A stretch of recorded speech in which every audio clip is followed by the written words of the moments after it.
Good evening, friends. Today we will discuss on the short notes of blood. So, firstly, we can start. What is the component of blood? तो हम कह सकते हैं कि blood जो होता है वो एक प्रकार का कनेक्टिव टिश्यू होता है।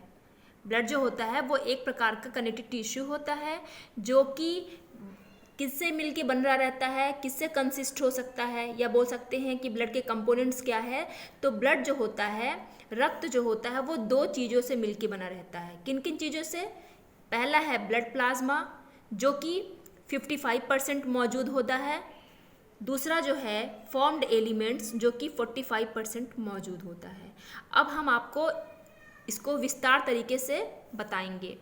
तो पहला क्या है? Blood plasma. पहला है ब्लड प्लाज्मा जो कि तीन चीज़ों से मिलके बना रहता है, प्रोटीन्स, वाटर और अदर सॉल्यूट्स। तो जो प्रोटीन्स होता है वो कितना होता है? 7%। अब प्रोटीन्स में क्या क्या पाया जाता है? एल्बुमिन पाया जाता है, ग्लोबुलिन पाया जाता है, फाइब्रिनोजन पाया जाता है और अदर्स पाया जाता है। जो एल्बुमिन प्रोटीन है वो कितना परसेंट होता है? 54%। जो ग्लोबुलिन प्रोटीन्स है वो 38% होता है और जो फाइब्रिनोजन प्रोटीन होता है वो 7% पाया जाता है और ऑल अदर्स जो होते हैं वो 1% पाए जाते हैं। दूसरी चीज़, जो ब्लड होता है उसमें प्लाज्मा में जो पानी की मात्रा कितनी पाई जाती है? 91.5%। और जो अदर सल्यूट्स हैं वो कितना पाया जाता है? 1.5%। अब अदर सल्यूट्स में क्या क्या होता है? उसमें इलेक्ट्रोलाइट्स होते हैं, जैसे कि आपको पता है sodium, potassium, magnesium etcetera. Nutrients पाए जाते हैं, गैसेस एक्सचेंजेस होता है गैस का, रेगुलेटरी सब्सटेंस और वेस्ट प्रोडक्ट्स। ये मैं आपको शॉर्ट में बता रही हूँ, अभी जस्ट एक शॉर्ट नोट दे रही हूँ। तो आपको समझ में आया कि ब्लड जो होता है वो एक प्रकार का कनेक्टिव टिश्यू होता है जो कि किससे मिलके बना रहता है? ब्लड प्लाज्मा से और फॉर्म्ड एलिमेंट से।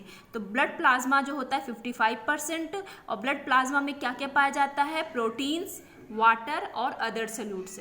तो आपने देखा कि जो वाटर होता है वो 91.5% है, 7% प्रोटीन हो गया और अदर सॉल्यूट्स जो हो गया वो 1.5% हो गया। अब हम आते हैं, तो इसका मैंने शॉर्ट फॉर्म बनाया है POW, पाउ। मतलब P means proteins, O means other solutes और W मीन्स वाटर, तो पाउ। तो आप इसको अब एग्जाम में मोस्टली पूछा जाता है कि ब्लड प्लाज्मा में क्या क्या चीज़ें पाई जाती हैं, तो आप बता सकते हैं कि प्रोटीन्स में क्या क्या, कौन कौन सी प्रोटीन्स और कितने कितने परसेंटेज में पाया जाता है। नेक्स्ट है आपका फॉर्म्ड एलिमेंट्स, जो मैंने यहाँ पे बताया कि फॉर्म्ड एलिमेंट्स 45%। तो जो होल ब्लड होता है वो 55 + 45 कितना हो गया? 100%। तो 55 तो ब्लड प्लाज्मा हो गया और 45 जो है वो फॉर्म्ड एलिमेंट्स हो गया। अब हम आपको ये बताएंगे कि फॉर्म्ड एलिमेंट्स में क्या क्या होता है। अब जो फॉर्म्ड एलिमेंट्स हैं उसमें पहला होता है प्लेटलेट्स। अब प्लेटलेट्स की मात्रा कितनी पाई जाती है? 1,50,000 से 4 लाख के आसपास पर लीटर। ठीक है। उसके बाद क्या पाया जाता है? WBC की मात्रा कितनी होती है? 5,000 से 10,000। ठीक है। उसके बाद जो अब पूछा जाता है कभी कभी एग्जाम में कि WBC में क्या क्या होता है, तो WBC में न्यूट्रोफिल्स पाया जाता है जो कि 60 से 70% होता है। लिम्फोसाइट्स पाया जाता है जो कि 20 से 25% होता है। मोनोसाइट्स पाया जाता है जो कि 3 से 8% होता है। इस्नोफिल्स पाया जाता है जो कि 2 से 4% होता है। बेसोफिल्स पाया जाता है जो कि सबसे कम ही पाया जाता है, जो कि 0.5 से ले 1.0% होता है। ठीक है। तो प्लेटलेट्स आपको पता होगा, कभी आप खून की जांच भी करवाएंगे तो उसमें आपकी नॉर्मल रेंज कितनी रहती है? 1.5 लाख से 4 लाख के आसपास। अगर इससे कम या इससे ज़्यादा है तो कोई ना कोई बॉडी में प्रॉब्लम्स या डिजीज़ है। WBC की नॉर्मल वैल्यू कितनी होती है? 5,000 से 10,000। अगर इससे ज़्यादा या इससे कम है तो भी कुछ ना कुछ प्रॉब्लम है। अब आते हैं हम किसमें? RBC में। मतलब फॉर्म्ड एलिमेंट्स में 3 चीज़ पाई जाती है, प्लेटलेट्स, WBC और RBC। अब RBC की नॉर्मल वैल्यू कितनी होती है? 4.8 से 5.4 मिलियंस। अब मोस्टली एग्जाम्स में 2 क्वेश्चन सबसे ज़्यादा पूछे जाते हैं। क्या क्या पूछे जाते हैं? कि ब्लड का जो pH लेवल है वो कितना होता है। तो जो ब्लड का pH लेवल होता है वो होता है 7.35 से 7.45। ओके, ये आप लोग रट लीजिए, मोस्टली एग्जाम के वेरी वेरी इंपॉर्टेंट क्वेश्चन पूछा ही जाता है। उसके बाद ब्लड का वॉल्यूम कितना है, हमारे शरीर में ब्लड की कितनी वॉल्यूम, कितनी मात्रा पाई जाती है, 5 to 6 लीटर। ठीक है, 5 to 6 लीटर हमारे ब्लड की वॉल्यूम होती है। ये भी कई बार एग्जाम में पूछे गए क्वेश्चंस हैं। उसके बाद हम आते हैं, तो आपको समझ में आया, तो ब्लड क्या है, कनेरी टिश्यू होता है, दो चीज़ों से मिलके बना रहता है, किससे किससे, ब्लड प्लाज्मा से, फॉर्म्ड एलिमेंट से। ब्लड प्लाज्मा में कितना, 55%, फॉर्म्ड एलिमेंट्स में कितना, 45%। ब्लड प्लाज्मा में क्या क्या होता है, पाउडर, प्रोटीन्स, वाटर और अदर सल्यूट्स। ओके, एंड फिर उसके बाद आता है फॉर्म्ड एलिमेंट्स, उसमें कितना चीज़ पाया जाता है, 3 चीज़, प्लेटलेट्स, WBC और RBC। अब WBC में क्या क्या, बेसोफिल्स, न्यूट्रोफिल्स, लिम्फोसाइट्स, मोनोसाइट्स, इस्नोफिल्स और बेसोफिल्स।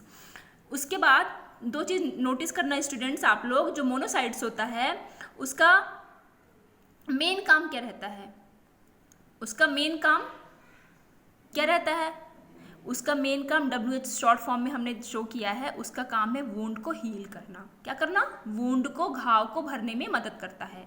और जो लिम्फोसाइट्स होता है उसका काम है इम्यूनिटी सिस्टम, हमारे बॉडी को इम्यून देना, प्रतिरोधक क्षमता को क्रिएट करता है, पैदा करता है, जिसकी वजह से हमें हमारे शरीर को और भी कई बीमारियों से बचाने का काम होता है। ठीक है, इसलिए मैंने शॉर्ट फॉर्म में लिखा IS मीन्स इम्यून सिस्टम, और इसको मैंने WH लिखा मीन्स वुंड हील। ओके, घाव को भरना। अब आते हैं हम RBC में, थोड़ा सा डिटेल पढ़ लेते हैं स्टूडेंट्स। RBC क्या होती है, जो RBC होती है उसकी जो लाइफ स्पैन है, मतलब जो उसकी ज़िंदगी बोल सकते हो, कितने दिन तक रहती है, 120 डेज। ठीक है, 120 डेज तक वो जीवित रहता है। इसका निर्माण कहाँ होता है, तो इसका निर्माण बोन मैरो में होता है, और इसका डेथ कहाँ होता है, स्प्लीन में।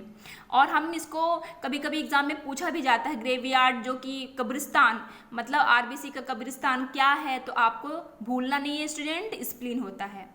तो RBC का काम क्या है, ट्रांसपोर्ट करना। किस चीज़ों को ट्रांसपोर्ट, मतलब आयात निर्यात पढ़ा होगा ना, आपने सुना होगा ना, तो ट्रांसपोर्ट करना किसको, ऑक्सीजन को, कार्बन डाइऑक्साइड्स को, न्यूट्रिएंट्स को, हार्मोन्स को, ये सारा ट्रांसपोर्टेशन का काम कौन करता है, RBC।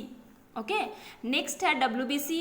तो WBC का लाइफ स्पैन या उसकी जीवन काल कितना होता है, 3 से 4 दिन होता है। ओके, देन ये भी कहाँ पे बनता है WBC, बोन मैरो में बनता है। लेकिन इसकी जो डेथ, इसका जो डिस्ट्रक्शन होता है वो कहाँ पर होता है, ब्लड में ही होता है। इसका कहाँ पे होता था RBC का, स्प्लीन पे, और WBC का कहाँ पे होता है, ब्लड में ही होता है। ओके, अब इसका मेन काम क्या है WBC का, आपको पता ही होगा, इम्यून सिस्टम। मैंने यहाँ पे बताया था ना, देखिए यहाँ पे अच्छे से WBC, मोनोसाइट्स, लिम्फोसाइट्स, तो याद रखिएगा कि जो WBC है उसका काम क्या है, इम्यून सिस्टम को बढ़ाना, और मोनोसाइट्स क्या करता है, वुंड हीलिंग का काम करना। तो शॉर्ट फॉर्म इसका शॉर्ट मतलब फंक्शन है WBC का, इम्यून सिस्टम को क्रिएट करना ताकि हमारी बॉडी को बहुत सारी डिजीजेस से बचाया जा सके, और वुंड को हील करना। ओके, अब और नेक्स्ट क्या है, थर्ड चीज़ क्या है, प्लेटलेट। तो प्लेटलेट का काम क्या रहता है, क्लॉट का काम करना। ओके, अगर किसी को चोट लग जाती है तो रक्त के थक्के बनाने में कौन मदद करता है, प्लेटलेट मदद करता है। ठीक है, अब आते हैं थोड़ा फंक्शन पढ़ लेते हैं स्टूडेंट्स। Function of blood. तो ब्लड का पहला फंक्शन क्या है, ट्रांसपोर्टेशन, मतलब यहाँ से वहाँ, वहाँ से यहाँ भेजने का काम करना, आयात निर्यात का टाइप का काम करना। तो ट्रांसपोर्ट करता है किसको, ऑक्सीजन को, कार्बन डाइऑक्साइड्स को, न्यूट्रिएंट्स को। हमारी बॉडी में बहुत सारे सेल्स होते हैं तो उनको खाना देने का काम, vitamins, minerals, fats, proteins, carbohydrates, ये सब किस में आते हैं, न्यूट्रिएंट्स में। तो इनको हमारी बॉडी तक, हमारे बॉडी के सेल्स तक कौन पहुंचाने का काम करता है, ब्लड ही करता है। जो आप खाना खाते हैं उसमें जितना भी न्यूट्रिएंट्स चीज़ें होती है उसको ट्रांसपोर्ट करके RBC ले जाता है और डिफरेंट टिश्यूज़ को, सेल्स को देता है। नेक्स्ट क्या होता है, ब्लड का काम क्या, हार्मोन्स को यहाँ से वहाँ भेजना। ठीक है, हीट को रेगुलेट करना, पैदा करना, और जो वेस्ट चीज़ है हमारी बॉडी का, जो वेस्ट जैसे CO2 वेस्ट चीज़ है, आपको पता ही है, यूरिया है ना, ये सब वेस्ट चीज़ है, यूरिक एसिड वेस्ट। तो इन सबको वेस्ट जो चीज़ें हैं हमारी बॉडी के लिए, जो चीज़ अच्छी नहीं होती, उनको निकालने का भी काम कौन करता है, ब्लड ही करता है। नेक्स्ट क्या है, रेगुलेशन। हमारी बॉडी का जो पीएच है, मींस ब्लड का जो पीएच लेवल है, उसको भी कौन रेगुलेट करता है, ब्लड ही करता है। हमारी बॉडी का पीएच लेवल को रेगुलेट करता है। बॉडी टेम्परेचर, आपको पता है ना नॉर्मल टेम्परेचर कितना होता है, 37 डिग्री सेल्सियस। तो नॉर्मल बॉडी टेम्परेचर को कौन मेंटेन करता है, ब्लड ही करता है। ओके और क्या करता है, वाटर कंटेंट ऑफ सेल्स, पानी की मात्रा को बनाए रखने के लिए भी काम ब्लड ही करता है, और पानी को क्या करता है, हमारी बॉडी सेल्स टिश्यू इन सबको पहुंचाने का भी काम करता है। नेक्स्ट है प्रोटेक्शन, सॉरी स्टूडेंट्स, नेक्स्ट है प्रोटेक्शन। तो ऑलरेडी मैंने आपको बताई चुकी हूँ कि जो प्रोटेक्शन मीन्स बचाव करना, तो जो ब्लड का काम पड़ रहे हैं तो प्रोटेक्ट करता ही है। Already I have explain to you कि इम्यूनिटी सिस्टम किससे बचाता है, हमको डिजीजेस से बचाता है ना। तो प्रोटेक्ट करता है हमको डिफरेंट डिजीजेस, वायरस, बैक्टीरिया से बचाता है with the help of immune system को क्रिएट करके। और दूसरा चीज़ क्या करता है, वुंड को हील करने में हेल्प करता है। ओके तो आप इस तरह से देख सकते हो, मैंने एक चित्र और भी बनाया है कि जो प्लाज्मा होता है वो एक ट्रांसपेरेंट है। मान लीजिए कि जो ये आपको वाइट दिख रहा है वो क्या है, प्लाज्मा है, ठीक है।